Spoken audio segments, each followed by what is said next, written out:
Esto es un precedente. Y ahora lo que quería agregar, y esto es lo último por lo menos referido a la cuestión de la paz de Trump. Durante muchos años yo también creí que era un presidente más pacifista. Hoy, a la luz de los hechos, tengo que dudarlo. Por ejemplo, cuando me puse a revisar las cifras de los bombardeos a civiles en Afganistán, mató el doble de gente que Obama. O sea, no inició nuevas guerras, pero las que estaban las continuó impertérrito. Casi lleva una situación de conflicto muy grave cuando mató a Soleimani, el general iraní. Y ahora, ¿qué está haciendo? Se está abusando de los débiles. O sea, sí, es pragmático, es inteligente. No me voy a pelear con el tipo que tiene armas nucleares, pero amenaza a México con una intervención militar involuntaria por el tema de los cárteles. Que la realidad del asunto, y hablo con expertos de este tema hace años, es que los cárteles lo manejan desde Estados Unidos, en gran medida. Ellos van descabezando al líder, van poniendo otro líder, lo hicieron con Escobar, lo hicieron con Noriega, que tenía un carnet de agente de la CIA, que lo metieron de dictador de Panamá y lo sacaron de Panamá, y lo hacen con los cárteles mexicanos. Ya hay drones de la CIA volando sin autorización en territorio mexicano. ¿A cuánto puede escalar? No lo sé. Pero después tenemos el tema de Gaza. Y están diciendo que encadenado al armisticio en Ucrania, el cese de hostilidades entre Hamás y Israel. Cuantifiquemos. 1.200 personas murieron el 7 de octubre en Israel. Bueno, buena parte de ellas fueron asesinadas directamente, esto lo releva New York Times, por el Estado de Israel. Directamente. El Estado de Israel mató a sus ciudadanos, a muchos de sus ciudadanos, a través de la directiva Hannibal para que no se los lleve jamás. Entonces primero lo matamos nosotros. Y eso es un hecho. Y está en New York Times, está en la BBC, está en el Jerusalem Post, que es un diario amigo de Netanyahu. 42.000 personas fueron asesinadas, 90% mujeres y niños en Gaza, 40.000. Y 146.000 más, según la prestigiosa revista británica The Lancet, murieron por la privación de alimentos. מצור מוחלט על העיר עזה. אין חשמל, אין מזון, אין מים, אין דלק. הכל סגור. אנחנו נלחמים בחיות אדם ואנחנו נוהגים בהתאם. También asesinaron los israelíes a las personas que fueron a brindar ayuda humanitaria, como dijo el chef José Andrés, nominado para el Premio Nobel de la Paz, español, que mandó a su gente ahí, fueron matando uno a uno a las personas que ayudaban a los palestinos civiles inocentes que jamás empuñaron un arma, coche por coche. Try to be telling IDF that what are they doing, that they were targeting us in a conflicting zone, in an area controlled by IDF, them knowing that was our teams moving on that route with 2 armor, with 3 cars.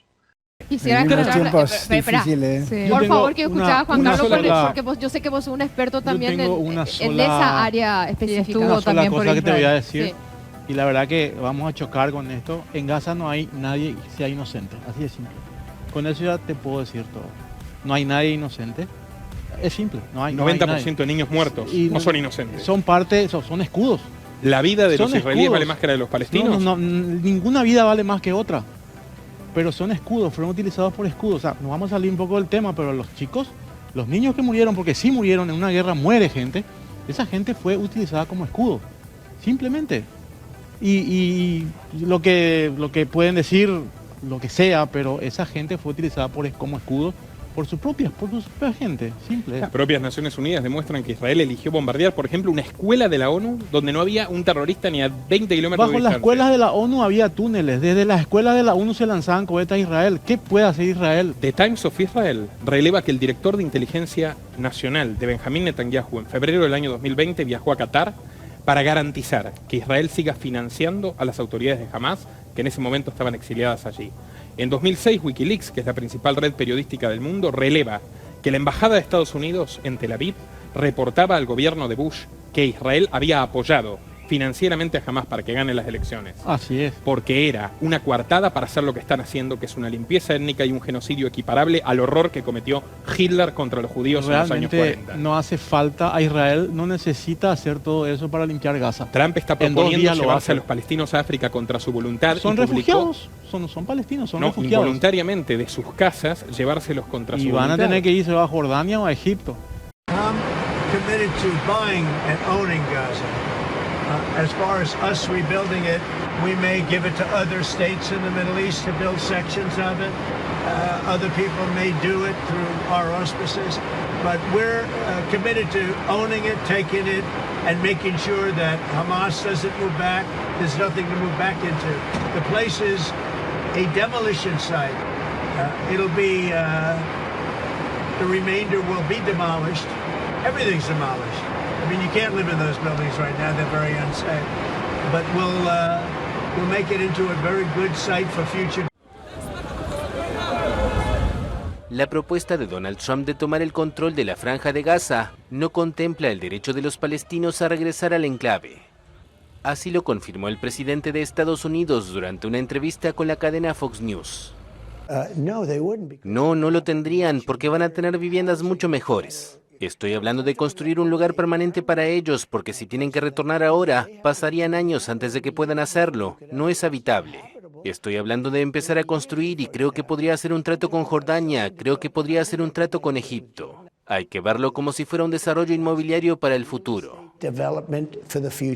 Vamos a ver si se van, porque llevan 80 años aguantando lo que es un intento de exterminio. Ellos son refugiados. O sea, ya que se van a aprovechar de su estatus de refugiado para recibir dinero de todo el mundo, siendo 4 o 5 generaciones que están en ese lugar, nunca asumen una nacionalidad, siguen siendo refugiados, entonces bueno, a los refugiados se les puede, civiles. ¿Cómo a se los benefician refugiados los pueden meter. 180 veces más que los muertos Es de que Israel. Gaza no tendría que ser una zona pobre, Gaza tendría que ser una zona igual que Dubái, por el dinero que llevarse reciben. a los dueños. Imagínense si viniera Brasil, invade otra vez Paraguay, extermina a los paraguayos, obliga a los que quedan a mudarse a Costa Rica. Porque Paraguay viven paraguayos, país. ese es el problema. En Paraguay vive Gaza es una zona donde siempre, ¿por qué no fue ya recogida por Egipto? Nadie se quiere hacer cargo de esa zona. Israel invadió Siria, los Altos del Golán, invadió más del doble del territorio que la ONU le reconoció. Sobre Palestina, invadió el Sinaí en Egipto, invadió a todos los vecinos. Es una potencia imperialista. Y Trump subió un video vergonzoso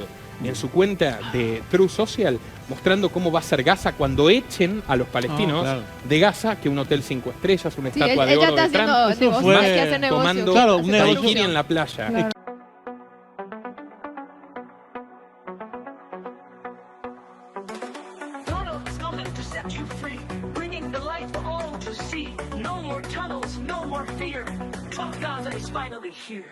Trump Gaza shining bright, golden future, a brand new light. Feast and dance, the deal is done. Trump Gaza, #1. Trump Gaza shining bright, golden future, a brand new light. Feast and dance, the deal is done. Trump Gaza, #1. Quiere hacer algo inmobiliario en Gaza, realmente no creo que pueda llegar a eso. No le queda el tiempo para hacer eso, no lo va a hacer, los recursos tampoco, pero lo que yo siempre me pregunto, todos esos conflictos tan horribles, ¿quién decide eso? O sea, yo me imagino, y es siempre mi teoría, si tomas 100 rusos, 100 ucranianos, 100 árabes, 100 judíos, entre sí no se van a hacer absolutamente nada. Y hay una cabeza que ordena y de repente se odian y se matan entre sí. O sea, no sé, yo soy muy ingenuo de repente, pero hablando con la gente y sí, pero no se odian entre sí. Lo que él comentó, dice que Estados Unidos directamente. Claro, el análisis que hizo por cómo Estados Unidos influyó en esta situación en Ucrania, yo creo que también va por ahí. Pero impresionante, ¿no? Y la historia que nos maneja así es de Estados Unidos a nivel mundial. Pregunto, o sea, yo no sé, obviamente. El sionismo maneja a Estados Unidos. Por eso Netanyahu hizo lo que quiso con Biden. Biden le dio todas las armas que pidió. Biden dijo, no te voy a dar más armas, le siguió dando armas. Y ayudó a Netanyahu abiertamente que Trump llegue al poder. Cuando le rogó, le suplicó de rodillas Biden, no bombardees más, siguió bombardeando, siguió matando civiles inermes, fundamentalmente niños y mujeres, lo cual generó escándalo entre los votantes demócratas, restó la participación en las votaciones y ayudó a que gane Trump.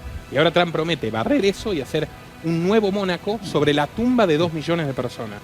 Yo no estoy de acuerdo, definitivamente yo no estoy de acuerdo con que Trump sea pacifista, lo digo desde el respeto y muy agradecido. Pero escúchame, ¿cuál sería cuál sería otra estrategia? La solución de 2 estados, por ejemplo. Israel la impugnó y mataron al primer ministro israelí que quiso ir a la paz. Lo mataron los sionistas. Bueno, yo me refiero específicamente a... 6 veces ya fue ofrecida la solución de esos 2 estados y los palestinos no quieren esa solución, ellos quieren todo. Lo que vos siempre escuchaste también del río al mar, o sea, es una especie de genocidio también a los judíos. Lastimosamente ese país llegó allí y se va a quedar allí. 186.000 palestinos murieron en el genocidio a los judíos, me parece una narrativa engañosa. No, porque lo que pregonan es desde el río al mar es vaciar Israel y convertirlo en un estado Ellos están vaciando Palestina, ellos invadieron el territorio palestino, ese país era Palestina y convivieron armónicamente árabes y judíos misraíes, es decir, palestinos judíos, durante siglos. Aprovechemos la oportunidad para compartir esta reseña que ha realizado la periodista israelí Noam Rotem del libro del académico politólogo israelí Menachem Klein. Antes de la llegada del sionismo y el nacionalismo árabe, los judíos y los palestinos vivían en paz en la Tierra Santa, que por las dudas aclaremos, Palestina. El nuevo libro de Menachem Klein traza una historia a menudo olvidada de Israel y Palestina y ofrece algunas pautas sobre cómo podemos volver a esa época. Nótese en la foto, ahí, a esta persona judía ortodoxa con atuendo tradicional caminando lo más contenta por estas calles. Ahí ven palestinos laicos, caballeros, bien educados en esta tierra históricamente mercantil y tolerante del Mediterráneo, del levante mediterráneo. El libro de Menachem Klein, Lives in Common, Arabs and Jews in Jerusalem, Jaffa and Hebron, Vidas en Común, Árabes y Judíos en Jerusalén, Jaffa y Hebrón, es deprimente. Publicado originalmente en inglés, el libro, que ahora también se publica en hebreo, pinta un retrato de la vida compartida entre palestinos y judíos a finales del siglo XIX y principios del XX, enfrentándonos a la vida cotidiana, el comercio, la educación, las celebraciones y la tristeza. Nos muestra que esta clase de existencia, a pesar de todo lo que nos enseñó el sistema educativo israelí, sí es posible. Y luego Klein continúa y destruye este delicado equilibrio, quemando todo lo que queda de él hoy, contando básicamente cómo lo destruyeron. Finales del siglo XIX, cuando el Imperio Otomano que gobernaba Palestina en aquel momento comenzó a perder su poder, comenzó a desarrollarse una nueva identidad local a partir de las experiencias vividas por judíos y árabes. Esa identidad que prevalecía sobre la religión era compartida por palestinos musulmanes, palestinos judíos y palestinos cristianos. Tras el colapso de los turcos durante la Primera Guerra Mundial, tanto el movimiento sionista como el movimiento nacional palestino comenzaron a intentar tomar el control de esa identidad y definir a la gente del país como judíos sionistas o árabes palestinos. Hubo quienes llamaron a la unidad, como el alcalde de Jerusalén, Raghib al-Nashashibi, que no quería hablar de árabes y judíos, sino de palestinos, porque ese país era Palestina, es Palestina. Klein desmiente el mito según el cual los residentes de la nación, antes de la llegada del sionismo, carecían de toda identidad. En cambio, describe una comunidad vivaz, con sus propias tradiciones y costumbres, aportando testimonios de judíos, musulmanes y extranjeros como prueba. Cuenta incluso cómo las mujeres musulmanas eran muy respetuosas, cooperaban respetuosamente con las costumbres de la religión judía. Los vecinos musulmanes permitían a las mujeres judías bombear el agua necesaria antes del Shabbat y bueno, de todo, ¿no? Incluso cómo los musulmanes se unían a sus vecinos judíos para recitar oraciones en común. Al fin y al cabo, el Islam contempla el judaísmo y el cristianismo como religiones hermanas, gente del libro. Todo esto, periodista judía, israelí, politólogo judío israelí, ¿ok? Como Shlomo Sand, de quien hablaré pronto, historiador israelí, que reconocen la realidad. Mientras en Europa los perseguían, te voy a hacer una corrección. Y campos de concentración, en los países árabes tenían total libertad religiosa hasta que nació Israel. No existió nunca un país llamado Palestina, es una zona geográfica. De hecho, es el nombre del Imperio Romano que data antes de los registros bíblicos que hablan del pueblo de Israel. Es el nombre que le dieron cuando expulsaron a los judíos en el año 80 después de Cristo, es el nombre que le dieron a Palestina. Una zona geográfica, no un país. ¿Dónde hay una historia palestina? No hay una moneda palestina, no hay un rey palestino, no existe. De hecho, lo que no existe es Israel. Shlomo Sand, historiador israelí de prestigio de la Universidad de Tel Aviv, escribió El mito del Estado de Israel e incluso escribió un libro todavía más polémico, pero duramente basado, que se llama La invención del pueblo judío, referido al nacionalismo sionista. Ahí siempre vivieron en paz los palestinos, cristianos, los árabes, y judíos. Los árabes. No, y judíos. Palestinos eran todos. Judíos, mientras los judíos eran perseguidos en Europa. Ese espíritu fascista que persiguió cruelmente, injustificablemente a los judíos de Europa, es el que hoy un grupo de descendientes de europeos como Benjamín Netanyahu está aplicando contra los dueños de esa tierra.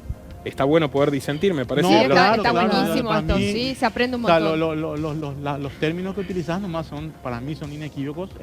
Los términos que utilizás nomás son, para mí son inequívocos, porque eran árabes. De hecho, nunca se iba a crear un Estado palestino, era un Estado árabe y un Estado judío. Le pusieron Israel o le iban a llamar no sé cómo al Estado, pero era un Estado árabe. Palestinos eran todos los que vivían allí. como era una zona geográfica. Pero bueno, eso es salir un poco Un dato, del tema. un poquito. Pero da gusto escuchar, la apasiona también. Había algo llamado la Oficina de Colonización Sionista que creó el Imperio Británico cuando invadió Palestina. Y esa oficina, ¿sabés quién la dirigía, estimado colega? La dirigía Arthur Ruppin, que era un señor judío ashkenazí, alemán, genetista, que dijo, nosotros vamos a desplazar a los judíos árabes, que eran los que vivieron ahí, los judíos árabes, porque hebreo etimológicamente significa árabe, los judíos también son un pueblo árabe. Bueno, vamos a desplazar a los judíos árabes, los misraíes, y vamos a reemplazarlos por judíos ashkenazis con sangre europea, porque al tener sangre europea son superiores. ¿Por qué decía esto Arthur Ruppin, director de la Oficina de Colonización Sionista de Palestina? Pues Palestina era un país que hubo que invadir para crear otro llamado Israel, porque era discípulo del principal genetista que trabajaba para Adolf Hitler, llamado Hans Friedrich Karl Gunther. ¿En qué año? El Estado de 1933. Un poco después, cuando era mandato británico. Cuando era mandato británico, que allí construyeron el Estado de Israel a través, por ejemplo, de matanzas que hacían los grupos paramilitares sionistas como Irgun y Haganá, donde aniquilaron a los recién nacidos de aldeas. Todo esto lo pueden buscar, crímenes de guerra del Estado de Israel.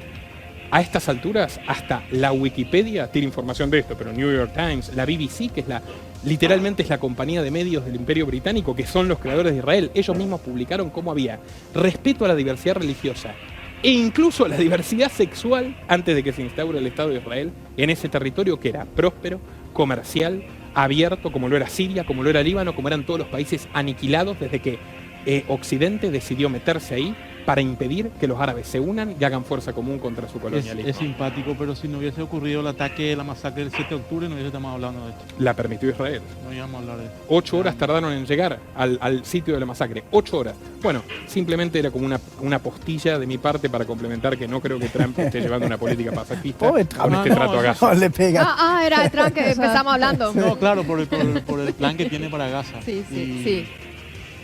A ver. Por el plan que tiene para Gaza. Sí. A ver.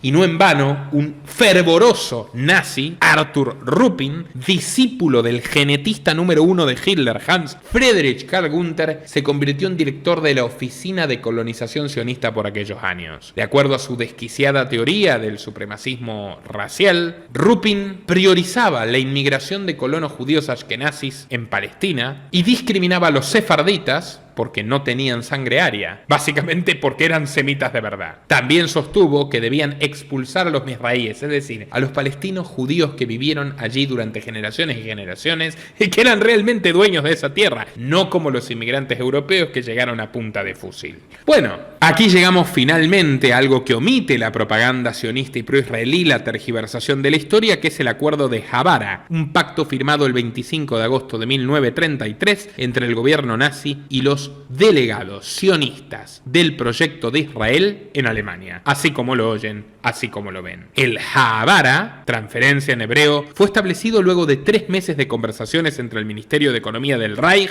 la Federación Sionista de Alemania y el Banco Anglo-Palestino, que estaba bajo la directiva de la famosa Agencia Judía, la ONG sionista más grande del mundo que hacía operaciones en la Organización Sionista Mundial y que tenía como presidente ¿a quién? Al nazi Arthur Ruppin. Ruppin sería considerado el padre de la sociología israelí gracias a su teoría racial, que inspirada en el darwinismo social y en la obra del genetista nazi Gunther, sostenía que la realización del proyecto israelí requería la pureza racial europea de los judíos. En base a mediciones de cráneos, sostenía que la diáspora ashkenazi era superior a la semítica y a la yemení. Obviamente desde este canal nos oponemos de forma taxativa a cualquier forma de racismo, discriminación y pseudociencia desmentida sobradamente por todo tipo de autores. Lo cierto es que el acuerdo que negoció el nazi Ruppin junto a sus colegas de Sion permitía que los judíos alemanes que emigraban pudieran salvar sus activos para comprar bienes fabricados en la Alemania nazi con trabajo esclavo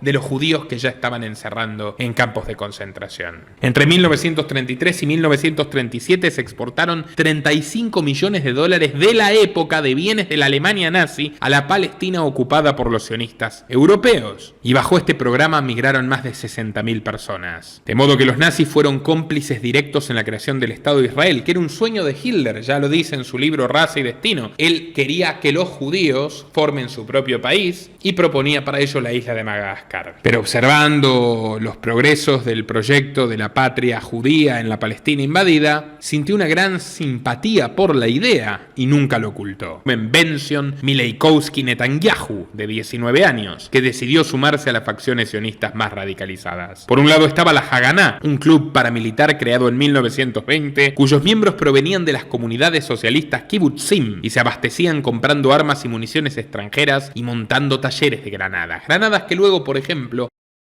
a una guardería cristiana, acabando con la vida de 26 infantes. Su líder era David Ben-Gurión, un polaco del Imperio Ruso que había sido arrestado 2 veces en la Revolución Bolchevique de 1905, la primera revolución comunista fallida que lideraron León Trotsky y Israel Gelfand, alias Alexander Parvus, que fueron los 2 fundamentales realizadores de la segunda, de la revolución exitosa de 1917, donde Lenin puso la cara, pero Trotsky puso el cuerpo y el cerebro y Gelfand el dinero. Por eso Benzion Mileikowski, mucho más radicalizado y exaltado, no quedó convencido de ello. El padre de Benjamín Netanyahu optó por otra Haganá, una mucho más vehemente. Se unió a aquellos combatientes furibundos que terminaron creando el Irgun, un movimiento paramilitar terrorista liderado por el propio Vladimir Jabotinsky. Benzion, el padre de Netanyahu, encontró en Jabotinsky un nuevo ídolo. Al igual que Natan, el abuelo de Netanyahu, el padre de Benzion, Jabotinsky era un ruso izquierdista de la misma generación. Pero mientras Natan, por ser rabino, basaba su ideología en antiguos textos y leyendas talmúdicas, el primero era secular. Era un trotskista en toda regla que se inspiró luego en el nacionalismo europeo supremacista racial. Jabotinsky era un militar y al mismo tiempo un novelista romántico. Y mientras cofundaba la Legión Judía, se sintió atraído por las ideas del fascismo italiano, que empezaba a ser liderado por Benito Mussolini, un director de periódicos del Partido Socialista y, por cierto, agente inglés, revelación reciente que levanta incluso la BBC. Tenía una perspectiva jovesiana Jabotinsky respecto a la sociedad y al ser humano. Escribió que la humanidad era una lucha constante de todos contra todos, que el hombre era el lobo del hombre y que una nación solo podría sobrevivir si se mantenía, y esto es una cita literal, desconfiada, perpetuamente en guardia, con un garrote en todo momento dispuesto a aplastar a cualquiera que interfiera con sus planes colectivos de vida. Literalmente es el mismo pensamiento de Raza y Destino y las repudiables y monstruosas obras de Adolf Hitler. Por eso Benzion soñaba abiertamente con una Palestina protegida por, cito, un muro de hierro de bayonetas judías que se inserten sobre la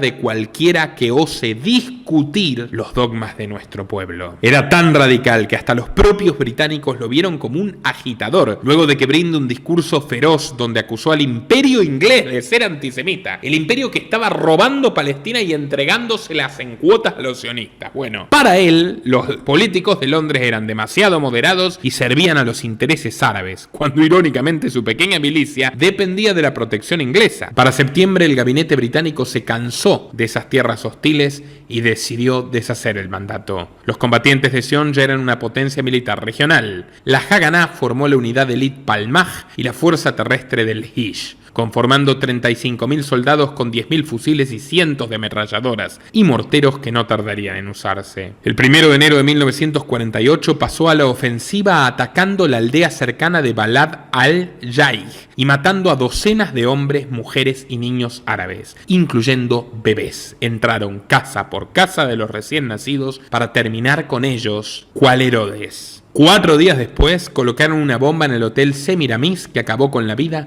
de 26 empresarios palestinos, la mayoría cristianos, por cierto. Entre sus impiadosas aberraciones, una de las peores ocurrió el 9 de abril, cuando llegaron a media mañana al poblado palestino de Ir el-Yassin, lanzando explosivos sobre los puestos de control, disparando a cada civil que pasaba, metiéndose en las escuelas donde se aprovecharon carnalmente de las alumnas e invadiendo las casas de los nativos para convertir en desgracia a los recién nacidos con cuchillos. 107 aldeanos inocentes fueron víctimas de aquella atrocidad aberrante, cometida en nombre de un arrasador nacionalismo religioso.